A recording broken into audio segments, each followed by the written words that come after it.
السلام علیکم ورحمۃ اللہ وبرکاتہ۔ آزاد کشمیر بھر میں بجلی کے بلات میں ناجائز ٹیکسز اور اشرافیہ کی بڑھتی ہوئی مراعات اور عیاشیوں کے خلاف ایک بڑی تحریک کا آغاز ہوئے تقریباً 2 مہینے ہو چکے ہیں،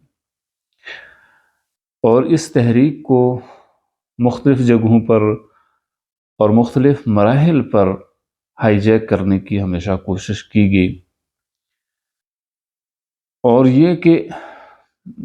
جن لوگوں نے یہ تحریک شروع کی وہ عوامی حقوق کی بالادستی یا ان کی فراہمی کے لیے کوشش کر رہے تھے، اور 2 مہینے سے بجلی کے بلات جمع نہیں کروائے گئے۔ بالخصوص اگر ہم ضلع سدنتی پلندری آزاد کشمیر کی بات کریں تو اس دفعہ 7% لوگوں نے بل جمع کروائے ہیں۔ تو اس سے اندازہ کیا جا سکتا ہے کہ عوام کے اندر ایک یعنی حکومت کے خلاف ایک سخت ری ایکشن موجود ہے، اور ایسے میں وہ قوتیں جو پاکستان کو کمزور کرنا چاہتی ہیں، کمزور دیکھنا چاہتی ہیں، وہ زیادہ متحرک اور فعال ہوئیں، اور جب لوگ صرف محض اپنے حقوق کے لیے جو بنیادی ان کے حقوق ہیں جو ریاست کو فراہم کرنے چاہیے بجلی کی صورت میں، یعنی سستی بجلی کی صورت میں، اور سب سے بڑا المیہ یہ ہے کہ ریاست پاکستان کی مضبوطی اور استحکام ہر آدمی کا اور ہر باشندے کی خواہش ضرور ہے، لیکن جو حکمران طبقہ ہے اور پالیسی میکرز ہیں انہوں نے آج تک بہت سے علاقوں کی حساسیت کو کبھی بھی مد نظر رکھتے ہوئے پالیسی ترتیب نہیں دی۔ آزاد کشمیر ایک متنازع ایریا ہے، اور اس کے باوجود کہ یہاں بہت سی ایسی قوتیں بھی یعنی ہر وقت متحرک رہتی ہیں کہ جو پاکستان سے علیحدگی کی بات کرتی ہیں، اور ایسے ہی مواقع مہیا کیے جاتے ہیں ان کو کہ وہ زیادہ سے زیادہ اپنی جڑیں عوام کے اندر مضبوط کر سکیں۔ عوام میں اگرچہ ری ایکشن تو حکومت کے خلاف ہے، لیکن اگر دیکھا جائے تو عوام کا ایک جمع غفیر ہے کہ جو نکلا تو اس لیے تھا کہ وہ بجلی کی بلات میں کمی کروا سکے، وہ آٹے کی ایلوکیشن میں اضافہ کروا سکے، وہ اشرافیہ کی عیاشیوں پر قدغن لگاتے ہوئے ان میں کمی کرنے کی بات کریں، لیکن اس تمام مجمع کو یعنی کہ یرغمال بنانے، ہائی جیک کرنے کی کوشش کی ان قوتوں نے جو پاکستان کو کمزور دیکھنا چاہتی ہیں۔ اب پاکستان میں گزشتہ کئی سالوں سے اقتدار کی رساکشی،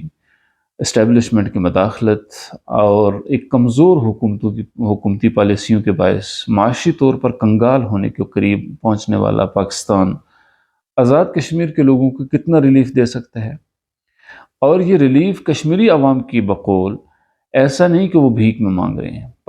آزاد کشمیر کا پانی کے جو ذرائع ہیں جن سے بجلی پیدا کی جاتی ہے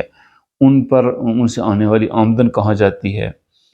اور جو بجلی پیدا کی جاتی ہے وہ سب سے کم ریٹوں پر پن بجلی پیدا ہوتی ہے جو آزاد کشمیر کی اپنی ضرورت سے کئی گنا زیادہ پاکستان کو منتقل کی جاتی ہے۔ اب یہ اتنی سستی بجلی اور پاکستان کے مرکزی گرڈ اسٹیشن میں جاتی ہے، اور وہاں سے جب واپس ہو کر آزاد کشمیر کے عوام کو وہ بجلی میسر آتی ہے تو پھر وہ 55، 50، 55 روپے فی یونٹ۔ اب ایک کشمیری کا یہ سوال ہے کہ کیا ہماری جو کم قیمت والی بجلی ہے وہ ہمیں میسر کیوں نہیں ہے؟ فیول ایڈجسٹمنٹ کا ہم سے تعلق ہی نہیں، تو وہ فیول ایڈجسٹمنٹ ہمارے بلوں میں کیوں ڈالا جاتا ہے؟ اور اسی طرح بہت سے اور ٹیکسز ہیں کہ جو ہمارے بلات میں ڈالے جاتے ہیں جن کی کوئی تک نہیں بنتی۔ حکومت پاکستان اور ریاست پاکستان کو بالخصوص اس کے پالیسی میکرز کو اس پر توجہ دینی ہوگی کہ اگر آزاد کشمیر کے عوام کی ہمدردیاں، ان کا تعلق آپ اپنے ساتھ مضبوط رکھنا چاہتے ہیں تو پھر لازمی ہے کہ آزاد کشمیر کے عوام کو ان کے بنیادی حقوق دینے میں نہ صرف یہ کہ پاکستان کی حکومت اور ریاست بالخصوص دلچسپی لے، بلکہ وہ آزاد کشمیر کی حکومت کو بھی اتنی بڑی مراعات سے روکنے میں اپنا اختیار استعمال کرے۔ ایک چھوٹا سا علاقہ کہ جس کو ایک کمشنر چلا سکتا ہے، وہاں اگر آپ کے 27 اور 32 وزراء ہوں گے تو پھر وہاں کی عوام کا کیا حال ہوگا؟ ایسے میں حکومت پاکستان اور ریاست پاکستان کے پالیسی میکرز کو توجہ چاہتے ہوئے ہم یہ گزارش کرنا چاہتے ہیں کہ انہیں آزاد کشمیر کی حساسیت اور یہاں کے آبادی کے بنیادی حقوق کا خاص خیال رکھتے ہوئے اپنی پالیسیوں کو ترتیب دینا ہوگا،